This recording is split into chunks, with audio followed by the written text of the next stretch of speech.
Crear un libro es un hecho de paz y una oportunidad para que nuevas historias, otras historias, lleguen a los territorios más afectados por el conflicto armado y la inequidad en Colombia. Todas y todos podemos ayudar a que la paz se siga escribiendo en el Bajo Cauca, en el Catatumbo, en el Pacífico nariñense, en el Chocó y en el Guaviare. Territorios que sufren graves tragedias a causa de la violencia armada. Únete y dona un libro nuevo o en perfecto estado para que el poder transformador de la lectura llegue a los niños y niñas, jóvenes y adultos de las zonas que más lo necesitan.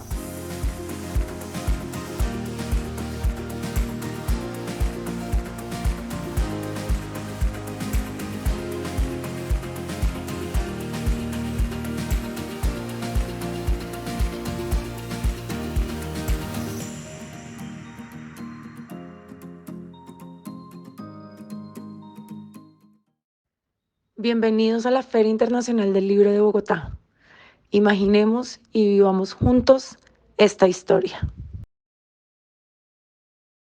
Bueno, pues estamos aquí para compartir la presentación de la versión digital de este libro Arca e Ira, Conversaciones en tiempos de deshumanización. Quisiera dar un saludo muy especial a todas las personas que nos escuchan, a todos los lectores y lectoras en Colombia y en diferentes lugares a donde llega esta señal de la Feria Internacional del Libro de Bogotá, a quien agradecemos el espacio. Y especialmente agradecer a mis amigos y colegas, el filósofo argentino Claudio Agustinusci, y el filósofo y también investigador Simone Ferrari. Gracias a ustedes pues por compartir el proceso de este libro, ser lectores también de él y compartir hoy como lo hacen Arcaíra, pues espero una conversación muy informal y muy tranquila para invitar a nuestros lectores a que puedan también conocer no solamente este libro, sino la colección Miguel León Portilla de la Universidad de Guadalajara en México. Así que, hola Simone, hola Claudio. Hola Miguel, hola Simón, un gusto, la verdad. Muchas gracias Hola por la Miguel. invitación.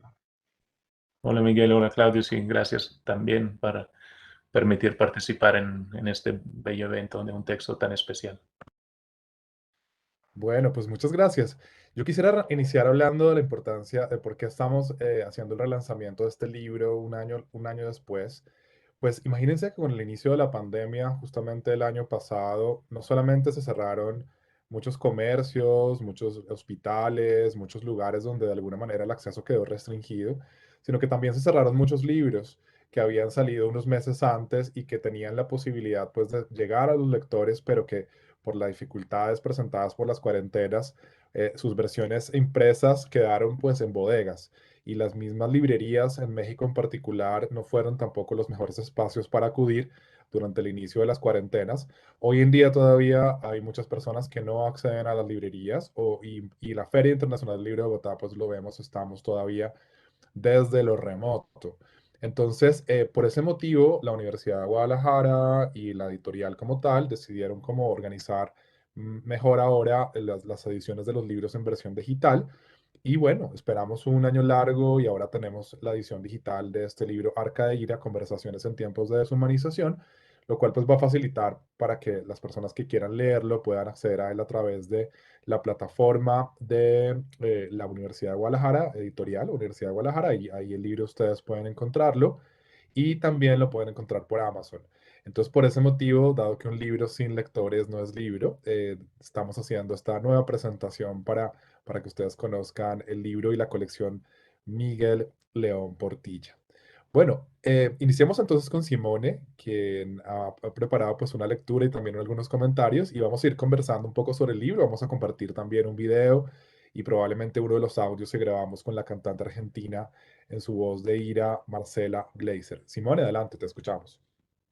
Muchas gracias nuevamente Miguel y todas las personas que permitieron crear este espacio. Sí, yo no voy a leer, voy a dar unas ideas generales a partir de una lectura que había propuesto el texto y muy breve quisiera comenzar este breve comentario sobre el texto Arcaíra, bellísimo de Miguel Rocha dando una imagen. Estábamos juntos, aunque virtualmente, en el seminario Medicina, Oralitura y Madre Tierra hace unos meses Y el investigador Gunadule Abadio Green estaba compartiendo unas reflexiones sobre el significado de los números según la epistemología, según la visión del mundo de su pueblo, ¿no? El pueblo Gunadule, que vive entre la Colombia y Panamá. Y entonces ahí comenta este valor simbólico del número 10, an B, en lengua gunadule, a partir de la propia epistemología de la palabra. An significa yo y B, tú. Entonces, an B, según el saber gunadule, significa yo y tú. El número 10 significa yo y tú. Entonces, cada vez que dos personas se abrazan, que se complementan, que se aman, están formando un 10. Y esta imagen me parece muy pertinente y muy cercana a la dimensión simbólica donde se mueve el texto Arca e Ira, conversaciones en tiempos de deshumanización. Hay un pasaje en el texto donde Arca e Ira, de pronto lo escucharemos más adelante, creo, los dos protagonistas intercambian opiniones sobre el número 11, ¿no? Dice Arca, me encanta el 11 porque son dos unos que se acompañan. Y el 11 es el hashtag de la conversación. Y contesta Ira, sí, también es un uno que se desdobla. Es de yo es un otro. Para mí es una cuestión menos trascendental. El 11 son dos flacos que caminan juntos mientras van conversando. O la realización del open your eye, el abre tu yo, que se vuelve I o 11. En ese espacio entre uno y uno se sugiere una puerta, como en el ideograma chino tradicional. Y entonces, esos dos protagonistas que dialogan a lo largo de todo el texto, Arca e Ira, piensan un 11 antropomorfo, ¿no? Dos unos que se acompañan, parecido de alguna forma al Lambe Gunadule, al 10 que es yo y tú. Y creo que esta imagen nos presenta un poco este espacio de la imaginación que está a la base del texto, que por un lado está vinculado a la exploración de saberes ancestrales, pero por otro también está vinculado a un proceso de creación constante, ¿no? Por parte de los dos protagonistas, una creación alegórica, que no solo los dos protagonistas no solo hablan de saberes, sino también construyen los propios. Y ese es un proceso que me parece muy interesante. Y justamente la imagen del 11 de los dos flacos que caminan con una puerta, un espacio, un vacío en el medio, simboliza exactamente lo que sucede durante todo el texto, ¿no? Que se funde en esta estructura dialógica y circular donde hay un intercambio continuo entre Arca e Ira, y esta circulación de la palabra entre los dos protagonistas fluye en unos espacios, en unos tiempos que se presentan de forma alternativa respecto a los que nos acostumbraron en los espacios, los tiempos monodimensionales a los cuales estamos acostumbrados en nuestra modernidad. Entonces, no tenemos idea de qué tanto duren estos diálogos entre los dos protagonistas. Pueden durar una semana, como una hora, no tenemos idea. Y no lo sabemos porque respecto, digamos así, a una novela tradicional, no encontramos en el texto mediadores. No hay narradores, no hay descripciones biográficas de los dos protagonistas, no hay descripciones del espacio o muy sutiles y vinculadas al diálogo. Entonces la conversación se media exclusivamente a través de la corporalidad, de la ritualidad, del acto de compartir la palabra. Ahí está la única mediación entre los dos protagonistas. Entonces, creo yo que no podemos hablar de estos diálogos como de una estrategia para darle un toque polifónico al libro, ¿no? A darle múltiples voces. No, el diálogo me parece surge en este texto como una forma de construcción del saber, una forma epistemológica. A través del diálogo se construye el conocimiento. Entonces, Arca e Ira dialogan desde la primera línea del texto hasta la última.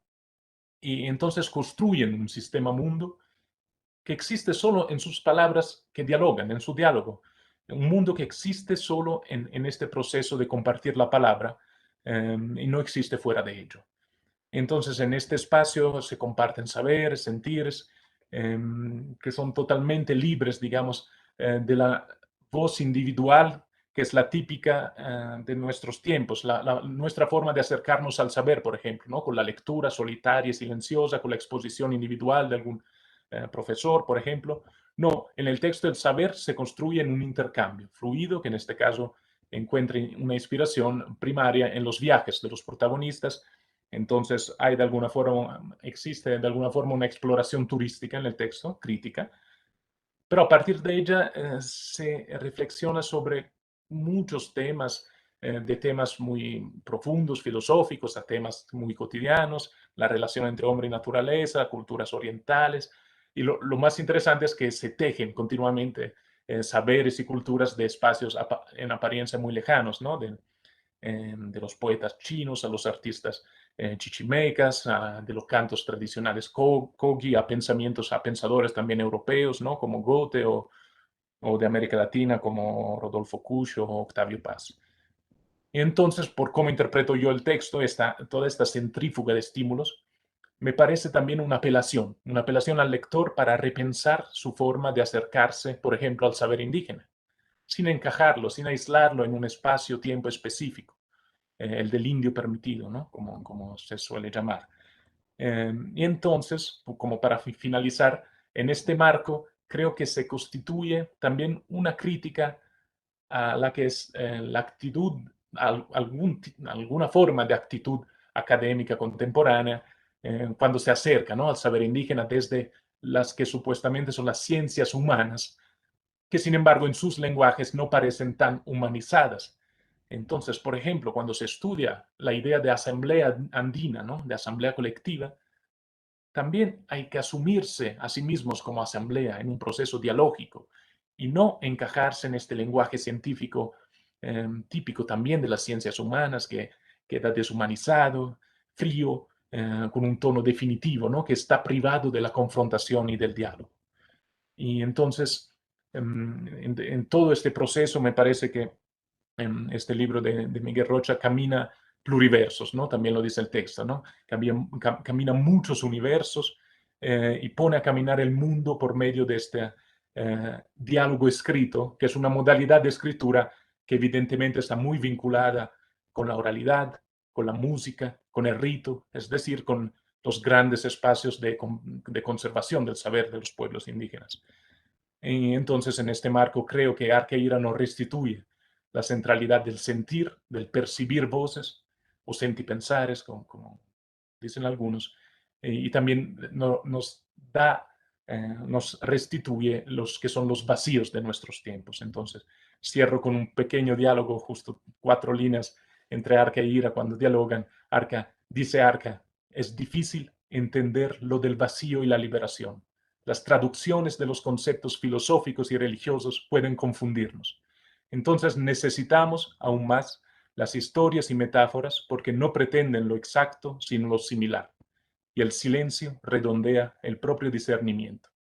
Contesta Ira, ¿quién puede definir o hablar del vacío si está vacío? ¿O será el viento quien habla como en la caña del sicu? Y ahí, aquí termino.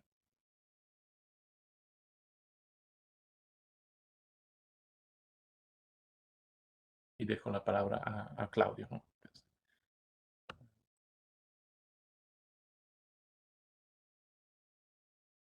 Hola, gracias. Muchas gracias, Simón. Muchas gracias también, Miguel. La verdad que muy agradecido, ¿no? Cuando leí por primera vez el libro, inmediatamente me sentí muy involucrado, ¿no? Me sentí ira, ¿no? Y como en ese empezar a andar y caminar, ¿no?, me sentí muy acompañado. Y es que los instrumentos del arca de ira funcionan de esa manera. Las armonías se van creando a partir de ese acompañamiento mágico, bello, que se disfruta, ¿no?, en cada instante. Estaba pensando en muchas aristas, muchas imágenes, muchos elementos que tiene este escrito tuyo, Miguel, que es impresionante, ¿no? Y permitime leer algunas cositas, ¿no?, muy breves, ¿no?, reflexiones, ¿no?, que, que derivan, ¿no?, de esos relatos. Bueno, Arcaíra se lo muestra, bueno, como un caminar, ¿no? Un caminar que critica ese caminar que cada uno de nosotros tenemos y que muchas veces es un caminar errante, un caminar muy solitario, ¿no?, sin escuchar a nadie, sin ver a nadie, evitando toda forma de involucrarnos, ¿no?, con el entorno, con los demás, ¿no? Ese caminar errante de nuestro ego, ¿no? Es una crítica muy fuerte a eso, ¿no? en ese sentido, ¿no? Ese caminar no nos lleva más que a llegar a nosotros mismos, empieza por nosotros mismos y termina en nosotros mismos. Al-Qaeda rompe con eso, ¿no? Rompe con ese egoísmo y nos invita a aproximarnos, que es una palabra que la conocí de vos, Miguel, hace muchísimos años, y no creo que en otro libro tuyo, ¿no? El empezar a aproximarnos, ¿no? a los demás, ¿no? Como un verdadero atreverse, ¿no? Y no tanto como una cuestión epistémica, ¿no? Tan racional, sino como una actitud de vida, ¿no? Donde podamos de verdad sentir, vivir, escuchar, ¿no? Humanizar el mundo, ¿no? Y humanizarnos al revés con el mundo. Algunas veces el mundo se puede presentar como un lugar del que estamos expulsados. Este mercantilismo de todo, todas las cosas, incluso de nosotros, nos aleja nos ha alejado demasiado del mundo. En uno de los capítulos, ¿no? El de Jehu, jaja, ¿no? Esta imagen de sacarnos selfies, ¿no? Que no es más que eh, una forma de ego, ¿no? En que queremos admirarnos a nosotros mismos y que en la selfie nos admiren, ¿no? Es un estar sin estar, es un estar con los demás donde los demás no están y donde de verdad nosotros tampoco estamos, porque no somos capaces de ver la muralla china, donde nos sacamos una selfie, ¿no? O donde estamos en el volcán de Corea, ¿no? Viendo al dragón posar, ¿no? Riendo y llorando. Hemos perdido esa capacidad, ¿no? De poder sentir y poder ver y poder comunicarnos. Me parece que hay un rescate muy, muy grande, Miguel, en tu obra, un acercarse, ¿no? Por ahí lloro, lloro al leer tus líneas y río al leer tus líneas, pero esa humanización te la agradezco, porque estamos en un tiempo muy difícil, como vos dijiste, ¿no? En un contexto donde como nunca nos han encerrado y nos hemos encerrado en nosotros mismos. Entonces, tu obra parece como una bocanada de aire fresco, ¿no? Y de esperanza y de saber que estamos ahí y que el otro también está ahí y que podemos acercarnos de forma concreta y real. Me queda esta imagen también de otro capítulo tuyo, ¿no? donde, donde estamos conversando sobre ser polvo y no cenizas, ¿no? Y es que en la vida sí somos polvo, somos tierra, tierra andando, pero tierra hermanada, como pones muy bien, citando lo de Vallejos. Y, y para ser rochiano, migueliano y rochiano, yo agregaría eso, somos polvo, polvo enamorado, pero polvo hermanados. Somos polvos hermanados, hermanados al mundo y hermanados a los otros. Y bueno, hacer ese comentario. La verdad que hay mucho más para hablar y conversar, porque el libro es una invitación eterna, ¿no? Muchas gracias, Miguel, por hacerme parte de ese recorrido tan hermoso.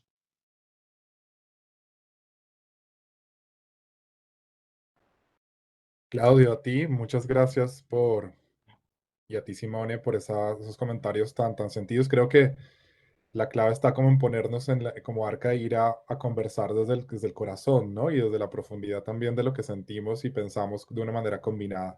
Vamos entonces a compartirles en este momento de la presentación un fragmento grabado en audio para radio con una imagen de fondo de el fragmento que comentaba Simone sobre el número 11 Y a partir de allí vamos entonces a volver a la conversación. Esta grabación la debemos también a la cantautora argentina Marcela Gleiser. Entonces escuchemos un fragmento de Arca de Ira, que está constituido por 10 conversaciones, originalmente de 11 páginas, pero al ser editado, pues eso ya no se nota, pero el libro son 10 conversaciones de 11 páginas cada uno. Entonces, Raúl, te escuchamos el audio. El 11 es número que no aspira a la perfección. Me parece, che, que el 11 no aspira a la unidad. Si el 11 fuera uno, ¿con quién conversaría? Como ese Deus ocioso que estaba tan aburrido que comenzó a conversar con su sombra. Y claro, nosotros seríamos una prolongación de esa conversación que siempre vuelve a comenzar. Es evidente que el 11 tampoco aspira a la década del 10, ni a las tribus del 12 o de los discípulos. El 11 es un número que no aspira al discurso de la historia, ni a la cosmovisión redonda de la religión. Redonda, pero no quise decir ni ilógica ni ideológica. No me malentiendas. Todo en este mundo tiene dos caras, y más tratándose del 11 que son dos unos. Uno está al lado del otro, pero esto no quiere decir que se entienden del todo o que no lleguen a divergir. Quizás por eso conservan su distancia. Si no, el 11 sería un 1 en negrita. Yo no les veo que tengan los cabellos tan largos como para que lleguen a jalárselos en una discusión. No son tan mechudos los unos. Puede que ser que ella es uno y uno es él, o al revés. Pensá que además de masculino o femenino, son toda una serie de lo que llamaría confrontalidades. Arriba y abajo, rey y ministro, sol y luna, yang y yin, sol y luna, etc. A mí me gustaría pensar en una relación menos general. Nunca olvidaré el silencio del cañón en donde se conservan las ruinas de casas y templos a un costado de los precipicios montañosos en Mesa Verde, Colorado.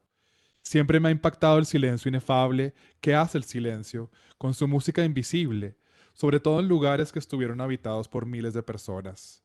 Sí, como en ciertos parajes de ese cañón, cual los que preceden al volcán Puracé, donde ya no hay nadie, solo los turistas y los peregrinos que se asoman desde las casas excavadas en los abismos para no ver nada más de lo que logran escuchar del silencio.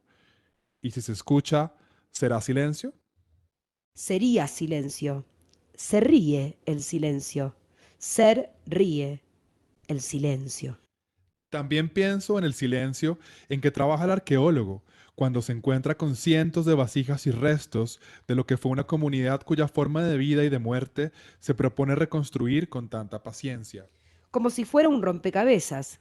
Hablo del silencio del arqueólogo con su escobilla descubriendo pacientemente los restos en la tierra, por capas y por cuadrantes, y en contraste con el jolgorio psicofónico de una antigua ciudad, templo o fogón, en donde se hablaba una lengua que desapareció. O que se transformó con el paso de los siglos. Una lengua de la que seguro ya hemos perdido y heredado palabras para nombrar el mundo, es decir, para comprenderlo y darle sentido. Lo que llamas confrontalidad también sería contemporaneidad en muchas direcciones y circunstancias. Me hace pensar en la paciente reconstrucción y recuperación de restos por parte del arqueólogo en contraste con el médico de urgencias, que tiene que tomar decisiones muy rápidas para preservar una vida en la sala de cirugías. La imagino atravesada por gritos de auxilio, desmayos, sirenas, camillas, ruedas que chillan. Exactamente, Ira. Ese es el escenario de las urgencias donde la vida se juega una partida contra la muerte. Mientras que en la excavación, si se trata de un lugar preservado de los ladrones, el arqueólogo es como un rescatista que llega 500, 1000 o 5000 años tarde. La gente ya lleva muerta mucho tiempo. Las cosas han estado ahí suficiente tiempo. Hay de nuevo un juego entre la vida y la muerte, pero es un juego que ya se ha jugado. Y ahí está el arqueólogo con su escobilla, recuperando un fémur o el asa de una vasija con tanto tiempo y paciencia. Algunos se imaginan a los arqueólogos rescatando oro que de pronto queda reluciente después de miles de años. Como si brillaran lámparas de Aladino, che. Es fácil imaginarse a Howard Carter a media luz frente al rostro del millonario Tutankamón. Y luego, la maldición típica de Indiana Jones, en donde un tesorero o un huaquero codicioso sufre un embrujo milenario. Pensá que el castigado no es Indiana, Se supone que el arqueólogo solo rescata y que no es un ladrón. Lo hace por el bien de la ciencia. ¿Y para quién? Lo que nos podría sorprender no nos sorprende, porque no solo no es taquillero, sino que implica una temporalidad lenta asociada con el aburrimiento. A pesar de mis reservas sobre muchos tiempos de expoliación legal o arqueológica, me asombra la actitud del arqueólogo frente a los fragmentos de una pared derruida o de un cuerpo que, aunque vestido de seda, fue carcomido por los químicos telúricos. En la excavación se experimenta el tiempo de la muerte consumada y de la civilización decaída. La arqueología es una ciencia cuyo campo es la caída, el desgaste, el paso del tiempo y una sistemática búsqueda de su restauración. Como si el uno excavara al uno. No sé, che, si se pueda. Se excavaría la conversación. Se acabaría la conversación. O quizás el arqueólogo converse con sus muertos en los diarios que no muestra la comunidad científica. Y claro, que no publica en sus peer review papers. En la sala de urgencias, a diferencia de la excavación, no hay tiempo para las dudas. Las resoluciones son rápidas, la vida está en juego. Arqueología será, pero en 1000 años. El ruido agita en contraste con la excavación, en donde se evitan las perforaciones rudas y las decisiones apresuradas que podrían destruir la frágil evidencia, clave para reconstruir el sentido de vida de una persona pasada o de toda una civilización desconocida. El arqueólogo, que es un uno, se inclina sobre la excavación y descubre otro uno. En el momento en el que el excavado y el excavador establecen contacto físico, aparece entre los dos el espacio vacío del 1-1. Las órbitas sin ojos del excavado se vuelven un 11. Entre uno y otro, el tiempo se amplifica en el espectro azul del reencuentro. Miles o cientos de años se difuminan como el polvo y todo se vuelve presente y resplandece. Cuando el sol entra a una tumba, el polvo... Resplandece. En ese preciso momento, la escobilla del arqueólogo en la excavación y el bisturí del médico en la sala de cirugías se transforman en el 11 o 11. Y para Nietzsche, que en ese momento también superan el báculo del druida o el bastón del mago, que serían más bien 7, un número de indudable reverencia, pero también demasiado solemne para la imperfecta contemporaneidad del 11, al derruirse el tiempo como la luz en la boca de un agujero negro. Derruirse, diré hundirse, como el sol en el horizonte. Y vuelve el sol con su hambre y el hombre con su hambre. Nadie sabe si el sol lleva puesta una máscara y si su luz es la superficie de una hondura o de una puerta de transformación que sugeriría el espacio entre los 1 del 11, así como entre los labios de la boca y en la vagina. Porque el universo es un útero y en tal sentido necesita fisuras, entradas y salidas, umbrales y dimensiones desconocidas o demasiado incompletas e invisibles para el gusto de las imágenes tan articuladas que pretendemos hacernos de un universo en continua expansión. Un pluriverso que sangra, aunque no queramos o podamos ver su sangre. Es una sangre sin miedo, que es luz, onda y sonrisa, y que nos ilumina silenciosamente.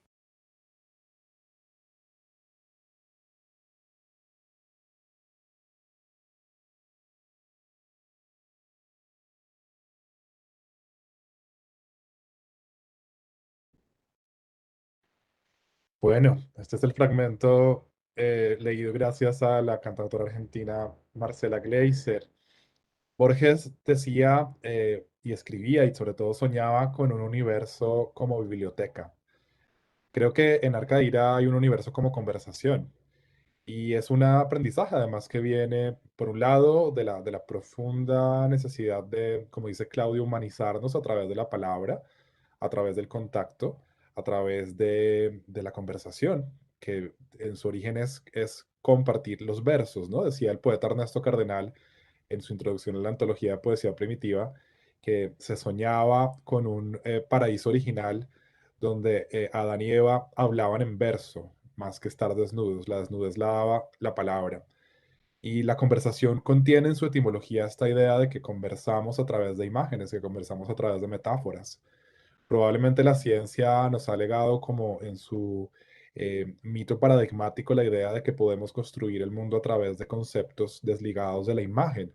Nuestra propia escritura es una escritura abstracta, fonética, Pero Arca e Ira, cuando conversan, en algunos casos se dejan escuchar, como nos leyó Simone, en el espacio, como dos voces que suenan como flautas, o sea, como las zampoñas, como las flautas de pan, como los sikus. Recuerdo con Claudio cuando compartimos esos años allá en el Cusco y nos están escuchando muchos de nuestros compañeros que ahora están por toda América Latina. Compartimos un par de años por allí estudiando en las montañas de los Andes centrales, que después de esas largas jornadas que nos tocaban, Claudio, de epistemología y lingüística andina, y bueno, todo esto que se comprendiaba en sesiones de 8 horas para que la maestría fuera un poco más intensa y menos tiempo permaneciéramos allí. La única forma que encontraba de liberarme de la cabeza era ir con un sí, con una flauta de pan por las calles del Cusco tocándola sin ninguna intención de una canción o una melodía concreta, sino por el puro sonido que daban estas dos dimensiones de la flauta, ¿no? El arca e ira, las cañas de arriba y las cañas de abajo. Y muchas veces los pastores en las punas de los Andes se acompañan de estas flautas, también en su soledad. Entonces creo que Arca de Ira, bueno, se aburren en este libro, echan chistes, van caminando con el perro duerme autopistas, conversan como los filósofos antiguos, que ese nombre no me gusta mucho, pero es el que le dan los peripatéticos, que hacían filosofía mientras caminaban. Pero es una filosofía pues despojada en realidad de una intención concreta, es más cercano al filósofo argentino Rodolfo Kusch, el estar, ¿no? Que tú mencionabas. Y en ese fragmento justamente que tú mencionaste de Jeju Jaja, Jeju es una isla en Corea del Sur. Ellos se encuentran con unas abuelitas que están buceando en el frío océano del mar de Japón y están muy aburridos porque pues no decidieron tomar ningún tour porque los chinos han bloqueado la isla de Jeju después de la instalación de un radar de los Estados Unidos en la isla. Entonces esa isla, que es una isla que vive del turismo, todos sus hoteles están vacíos, están vaciados y no hay nada que hacer, tampoco hay tours que tomar y las únicas bicicletas de la isla han sido ya rentadas. Entonces, Arca de Ira caminan y se sientan en un momento a ver a estas mujeres, a estas abuelas bucear y las ven simplemente nadar allí en el mar. Esas mujeres son las Hanyeo, que suelen ser muy famosas en la mitología japonesa y coreana porque están asociadas como al espíritu del dragón del mar y el sacar pues las perlas del océano profundo, que es un poco lo que hacen también los poetas y no pueden entender qué es lo que las mujeres dicen cuando salen del agua, pero en un momento una de las abuelas sale, emerge a la superficie, se levanta la careta y comienza a carcajearse. Entonces ahí viene el jeju jajaja, porque la risa es muy contagiosa. De repente todos se están riendo, Arca, Ira y las abuelas no se entienden en las palabras como musitadas en lengua ni traducción existe, pero están sonriendo y es en ese momento en que el aburrimiento cobra como una mayor dimensión. Ira dice, nadar, qué palabra tan parecida a nada, y no estábamos haciendo nada, y ellas nadaban.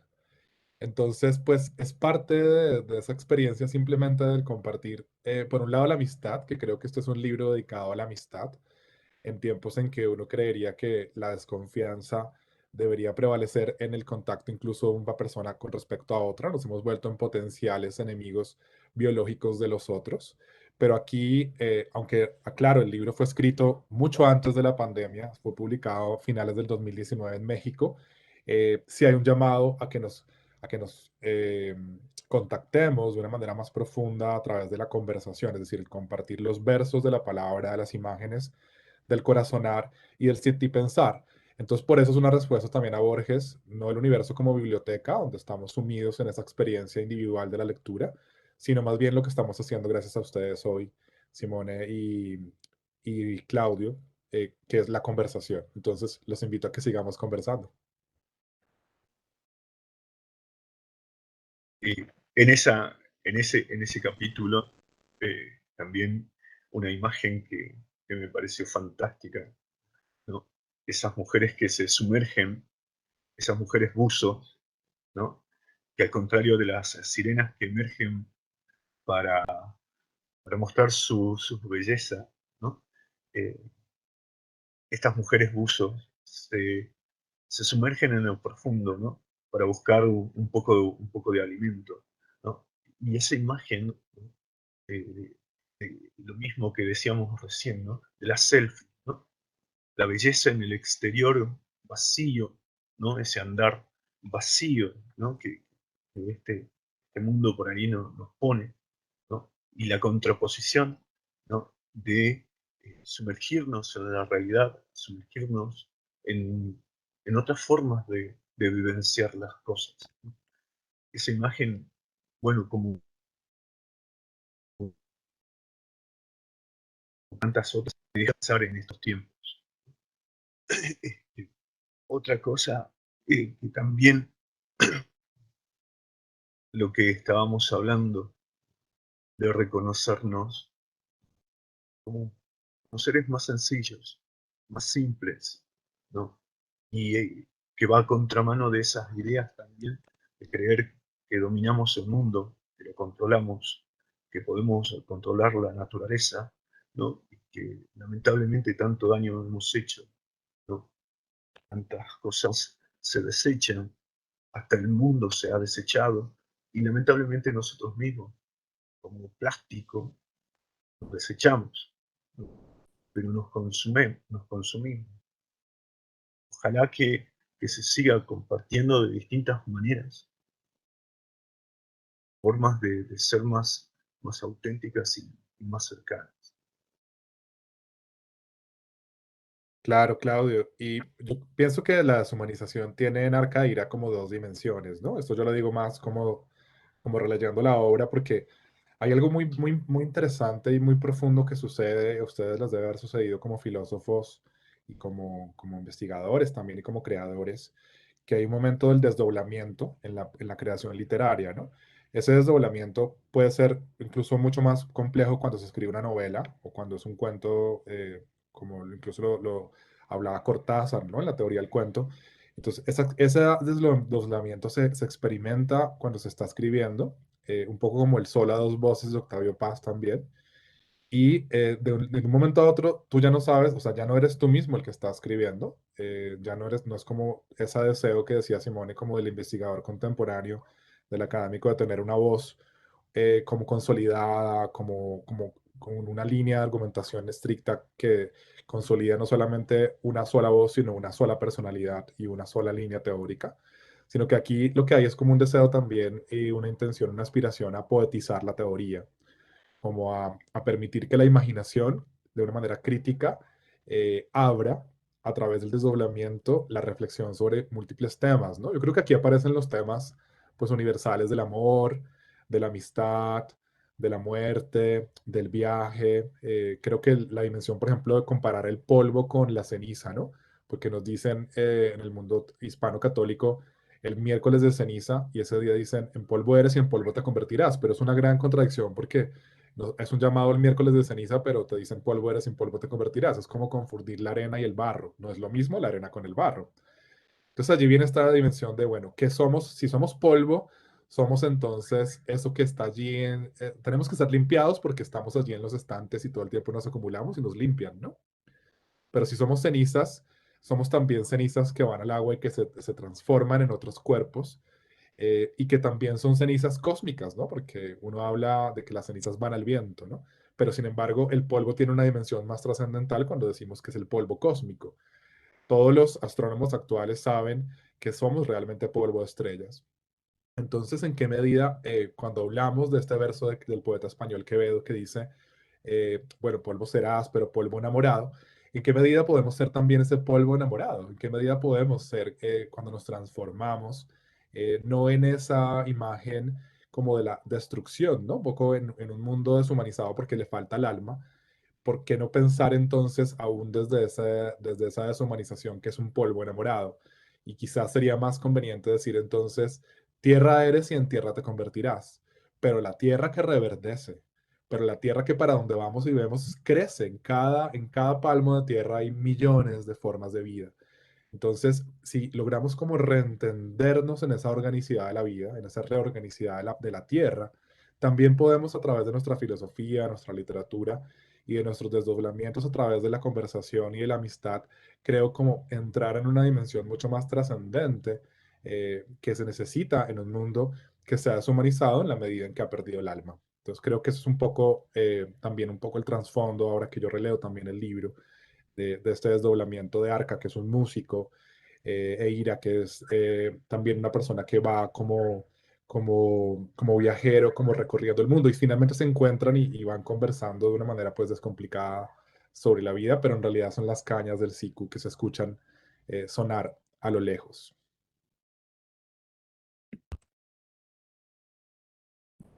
Sí, puedo añadir una Claro, pregunta que Simón. me surgió escuchándolo, sí. Pues, ante todo, sobre lo que acabas de decir, sobre ese esfuerzo para poetizar la teoría, entonces, ¿no? Intentar humanizar también la ciencia humana, me viene a la mente, ¿no? Que cuando nos obligan a constituir esta línea de argumentación, no solo en la academia, también en la vida fuera de la academia, nos obligan de alguna forma a limpiar el sucio, ¿no? A quitar cualquier cosa que no esté en esa línea, y justamente me parece que el proceso que construye el texto, o sea, como decir, volver a poner a la cara todo el sucio, ¿no? O sea, todo lo que cabe por afuera de la argumentación, que de pronto nos complicaría nuestra línea, pero lo quitamos porque eso nos exige el lenguaje académico y no solo. Esa cosa. Escuchando el fragmento que estábamos escuchando, me impresionó, ¿no? La parte final que dice: Arca, estamos en un pluriverso que sangra, y contesta Ira: de sangre sin miedo, ¿no? Esta imagen de la sangre no como muerte, sino como vida, que justamente propone nuevas imágenes y una creación, un nuevo proceso de imaginación que para mí, no sé si le pasó también a Claudio, pero para mí este texto fue muy fuerte también del punto de vista didáctico. Aprendí mucho, aprendí muchísimo, por ejemplo, de las culturas orientales, de las cuales no conozco muy poco, de los lenguajes animales, de la comunicación. Y creo que aprendí más que lo que hubiera podido aprender leyendo un manual de didáctica, ¿no? Esa forma del diálogo, de la imaginación y también de la explicación por medio de nuevas imágenes a las cuales no estamos acostumbrados y que nos impresionan tanto. Me parece que funcionaría mucho también para repensar la didáctica por cómo estamos acostumbrados a tenerlas, porque justamente es desde el diálogo que surge una fuerza de la palabra más impactante y que impresiona más respecto a una línea argumentativa tradicional. Solo esto que quería compartir. Muchas Después lo gracias, otro, Simón. Adelante, Claudio. así como breve también, esto de por qué Ira es porteño. Sí, eso lo hablamos muy bien. Tenemos que explicar Eh, que Claudio este, fue la persona que revisó el texto desde la perspectiva porteña. Y me decía, a Ira le falta un poco más del yo porteño, tiene que ser más yo, ¿no? Y eso me sirvió mucho porque está inspirado en varios amigos porteños y también del lado del oriental, de Montevideo. Pero definitivamente la asesoría de Claudio sobre el personaje de Ira fue muy importante y también por eso, chévere, Claudio, te escuchamos. claro, si hay alguien en este universo que acentúa todo su caminar en el yo, somos nosotros los argentinos, ¿no? Y algunas veces pienso si el personaje fue elegido intencionalmente así, ¿no? Porque el contraste es buenísimo, ¿no? Porque también a Ira le pasa esto de que si bien autorreferencia todo, ¿no? Todo, pero también Ira va abriéndose, ¿no? Eh, en, en diálogos, en ideas con Arca, ¿no? Que le ayuda también a entender de otras maneras las cosas y de andar, ¿no? En ese proceso de diálogo, en esa discusión, que, que si no sería complicado, si no sería difícil, ¿no? Y es que en la filosofía en general, ¿no? Si no hay esa posibilidad de reencontrarse con otro, no sé qué se está haciendo, ¿no? Es un hablar, ¿no? En el vacío, un hablar que se hace eco, pero es necesario un otro, ¿no? Pero para ese otro también es necesario que uno pueda abrirse, ¿no? Poder saber escuchar, dejarse decir, ¿no? dejarse ver, ¿no? En esa autenticidad. Y tal vez eso, que no lo hacemos, tiene que ver con los miedos inculcados al no debes, no podés, no lo vas a hacer, ¿no? Que vienen de las ideologías, que vienen de las creencias, ¿no? De las imposibilidades, de creer que como deberíamos alcanzar ciertas eternidades y no podemos, ¿no? No crean más que angustia y miedo, ¿no? Y el texto no es angustia y miedo, es risa en el llanto y llanto en la risa, ¿no? Y esa dualidad también de imágenes, no solamente de personas, ¿no? Esa dualidad que se va construyendo en las ideas y esas ideas duales, ¿no? Es una imagen que, gracias Miguel, porque me enseñaste a ver otras cosas también y de forma totalmente distinta.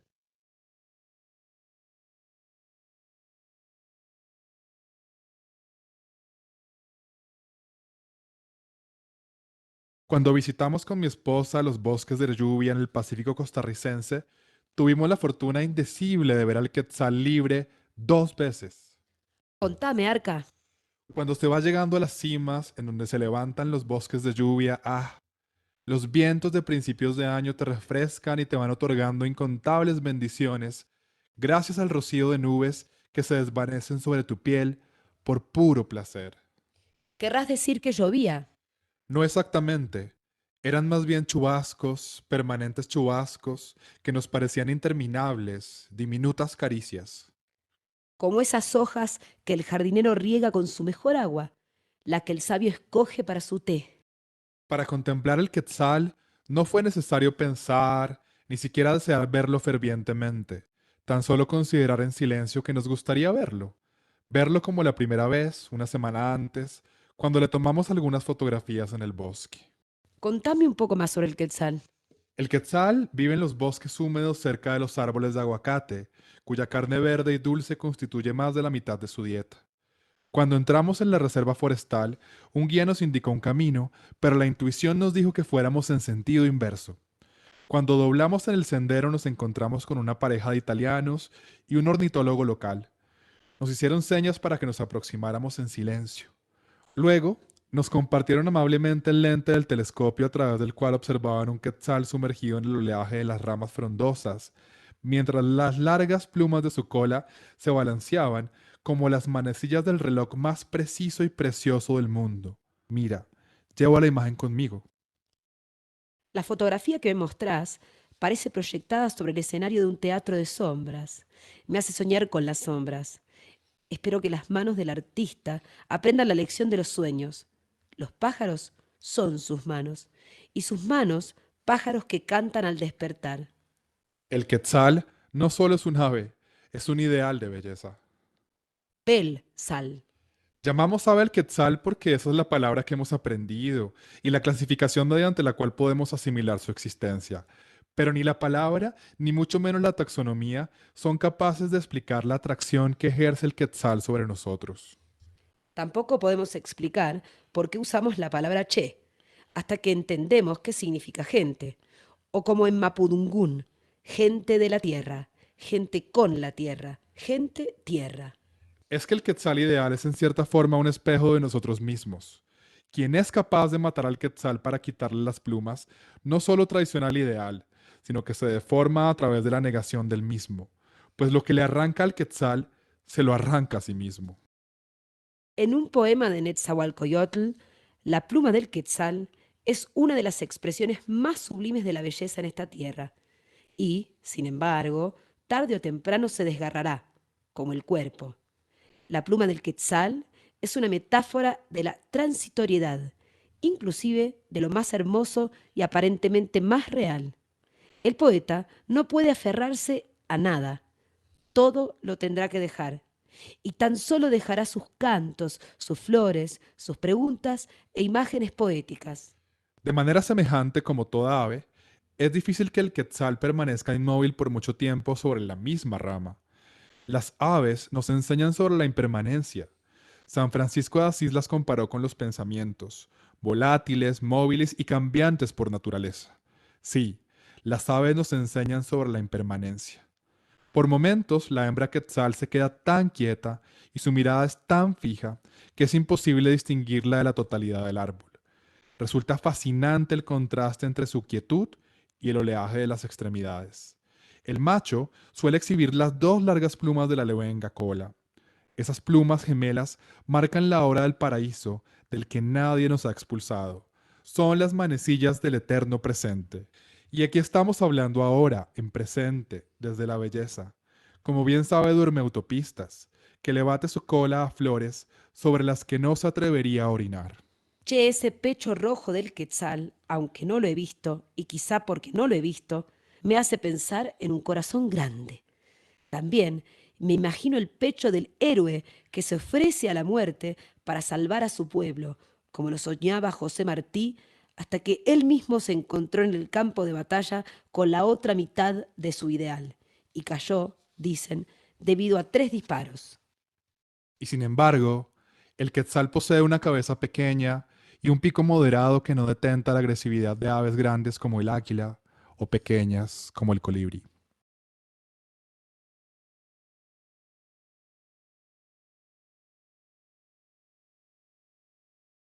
Bueno, ahí tenemos otra de los fragmentos de las conversaciones de Arca e Ira, y creo que esta es una de las más sentidas, teniendo en cuenta que también el libro es un recuento de algunas experiencias, de algunos viajes que tuvieron y que han tenido a lo largo de su vida. Pero lo más importante creo aquí es la posibilidad también de conversar no solo sobre, sino con la naturaleza, ¿no? Creo que hay un desdoblamiento que se produce a través de la figura del quetzal con la propia animalidad, que por naturaleza pareciera deformarnos, pero que en el caso del desdoblamiento con el quetzal más bien nos embellece.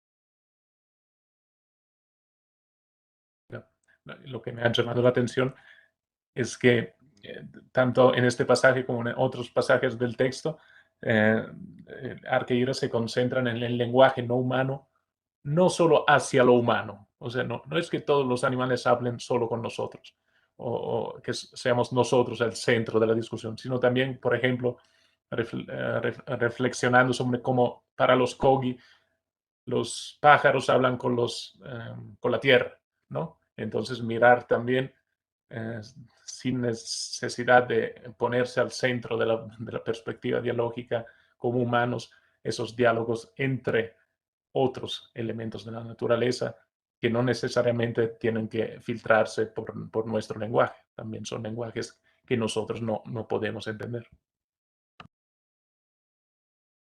Claro, y creo que ahí hay una figura clave en el texto de los cantos de las aves, porque en un momento uno de ellos experimenta en una caminata en el bosque una experiencia como de arrobamiento, ¿no? Y no llamaríamos para nada de misticismo porque son dos personajes comunes y casuales como cualquiera de nosotros.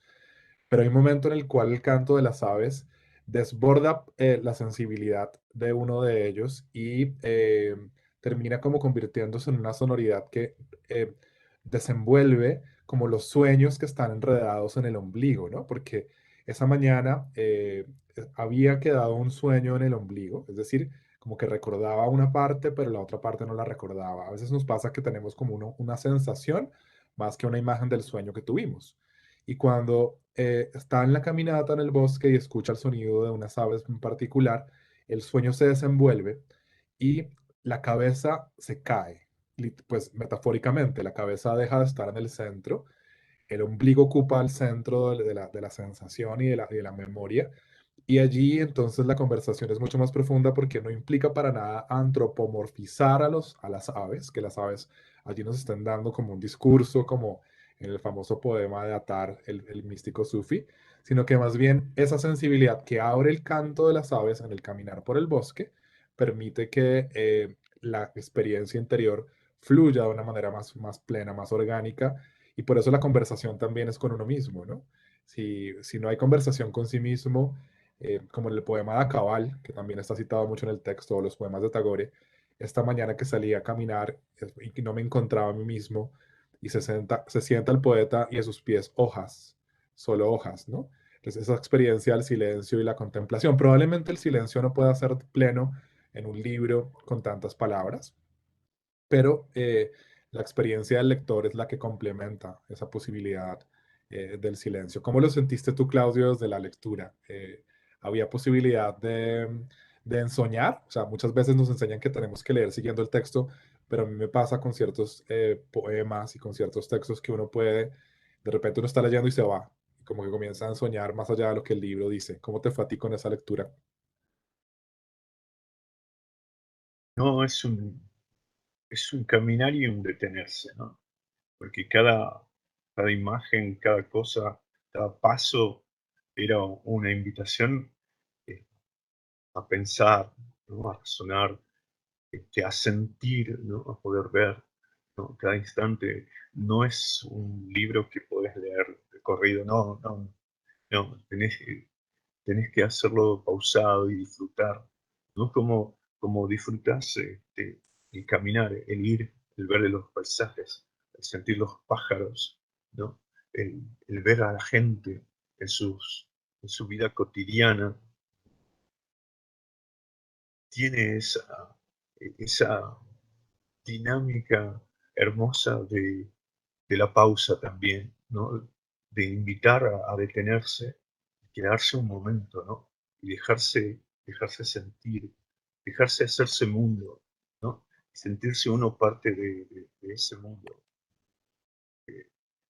Por eso me parece, Miguel, ahora está muy bonita, en esa lógica también, de la cual nosotros no estamos acostumbrados, que todo es lineal, ¿no? Donde todo empieza, tiene un desarrollo y todo se concluye.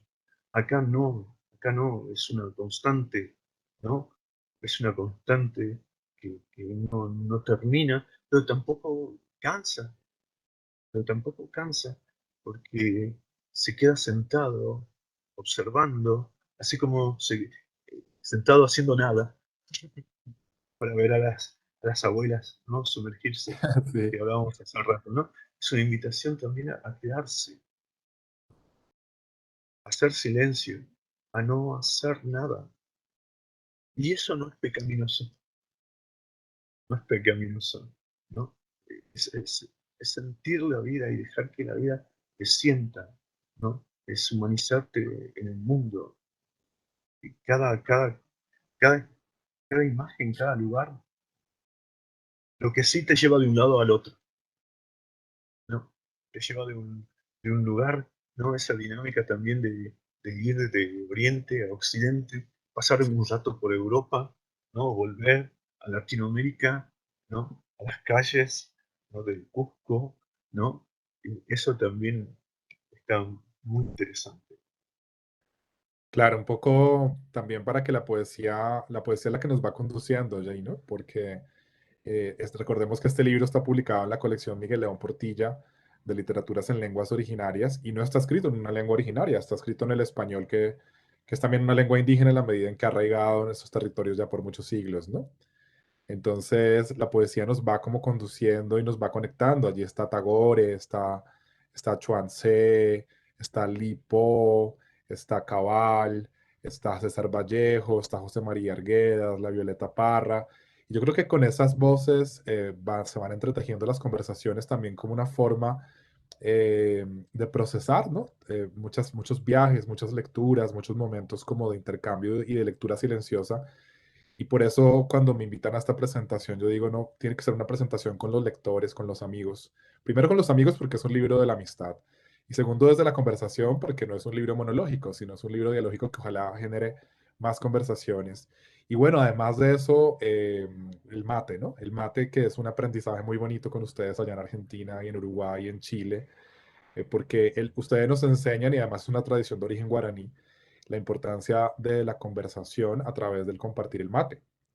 Y en Colombia lo tenemos mucho en el norte de Sudamérica, porque finalmente son dos suramericanos a través del cafecito o de la aromática. Entonces, en muchos momentos, Arca de Ira se sientan a tomar café En otros momentos se sientan a tomar mate, aunque a Arca le parece un poco amargo, pero sin embargo siempre comparte la rueda del mate con su amigo Ira. Y bueno, creo que es allí, en esos momentos donde uno está conversando con un té, con un café, con una aromática o con un mate, donde a veces se dan las conversaciones más profundas de nuestra vida y no necesariamente en las lecturas de los filósofos pues, más célebres del mundo antiguo o de la actualidad, ¿no? En la conversación. Entonces, por eso la amistad también se reivindica acá como en nuestro espacio de vida y que probablemente como lo mejor que tenemos en la vida, ¿no? La amistad. Y por eso también el perro, ¿no? Porque pues el perro acá es no solamente el símbolo, porque no está humanizado, sino la compañía permanente en las caminatas de Arcaíra, el perro como nuestro amigo más cercano, ¿no?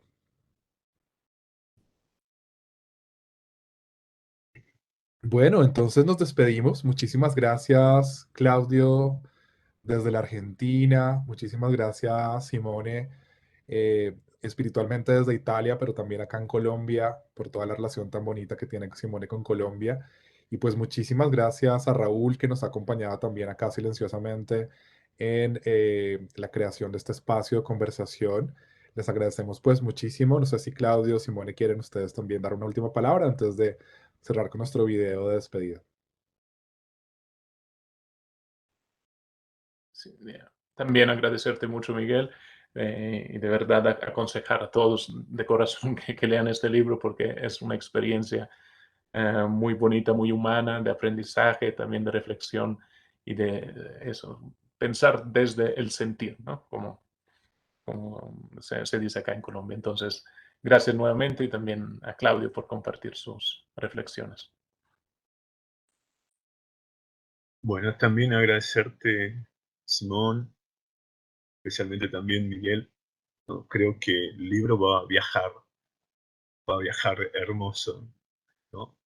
Y cada vez que se pose en alguien, ¿no? Abrirá tantos horizontes y los invitará a la gente a salir al mundo, porque tal vez nos estamos olvidando de eso, ¿no?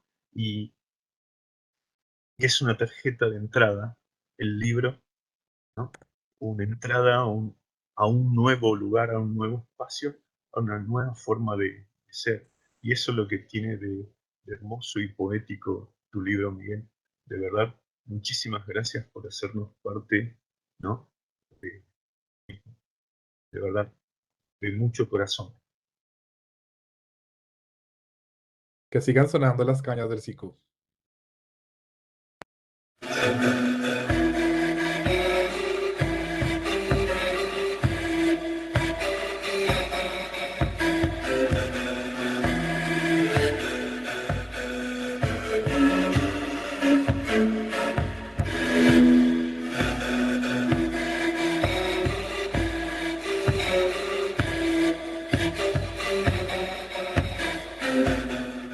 Cuando aún yo iba a zoológicos, vi un niño gorila que quería medir su mano con la de un niño humano a través de un frío ventanal. Su padre gorila se encontraba tendido a lo lejos con la mirada puesta en el finito. Para el gorila nacido en reclusión, parecía inexplicable por qué podía ver a otro niño y no podía tocarlo. El niño tampoco parecía entender y midieron manos. Una parábola para nuestros tiempos de deshumanización. ¿Cómo te sentiste? Sentís ira y ternura, sentís deseo de romper esta ventana y ese muro. Necesitamos una capilla, ojalá la de la conciencia, en donde se exhiba en grande la imagen de las manos del niño gorila y del niño humano separados por un vidrio de seguridad. Necesitamos concientizarnos, pero sobre todo romper ese muro y repintar esa cúpula con imágenes y acciones de libertad. Necesitamos que cada uno viva libre en su propio lugar. Necesitamos ir más allá del lampiño dedo del hombre renacentista a punto de tocar tan solo el dedo de Dios. Y disculpa que diga tan solo, pero si no sentimos lo sagrado en nuestros parientes no humanos, sellamos nuestra propia deshumanización. Te digo, que subiría en uno de esos andamios, sobre abismos como los que vos señalás, si pudiera pintar la escena de la unión trunca entre los homínidos y su posterior emancipación. Pintaría con sutileza la tensión propia del vidrio que nos separa, un vidrio como el usado para las visitas de las cárceles. Y lo pintaría muy agrietado para no caer en el idealismo de lo que aún no es del todo real. La gran mayoría de los zoológicos son cárceles. Primero se exhibió al hombre de piel negra y piel roja. Luego quedó el gorila y se tasó una boleta por el lobo herido y el puma sin colmillo. Además, si pagamos por ver los prisioneros es porque también somos prisioneros. En algún momento de nuestra adolescencia, aceptamos que los zoológicos eran lugares de paso. Además, nos dijeron que el dinero recogido se usaría para salvar los animales en sus hábitats originales. En eso, ya he dejado de creer. O necesito más explicaciones, pero no definitivas sobre situaciones excepcionales. Zoológicos, como el de Buenos Aires, han sido sujetos de crítica hasta su cierre parcial y necesaria transformación aún en proceso. ¿En qué se convertirá? En muchas ciudades del supuesto primer mundo, los zoológicos se anuncian en las guías de entretenimiento. Numerosos animales nacen, fallecen e incluso enloquecen allí ante las miradas cómplices de los turistas locales y extranjeros. Es un crimen. Las urbes suelen detentar actitudes de supremacía y control sobre los entornos en que se aferran, literalmente. No son solo refugio para los miedos del hombre, como señalaba Kush, a quien me hubiera fascinado preguntarle sobre los animales. ¿Qué pensás, le diría. ¿Y qué le habrías preguntado? Decime, ¿a dónde crees que se fueron los felinos pintados en las piedras del noroeste y en las cerámicas de la Guada? ¿Alguien vio unos pájaros lindos en la quebrada de Humahuaca, no sé si hace 500 o 100 años? Es que no han vuelto a volar sobre nosotros. ¿Viste algún colibrí con un pico como en el del geoglifo de Nazca entre las flores que colgaban en tu casa de Maimará? Kush se nos adelantó en el tren y respondería de un jet celeste como lo imaginado por Arguedas sobre la cordillera.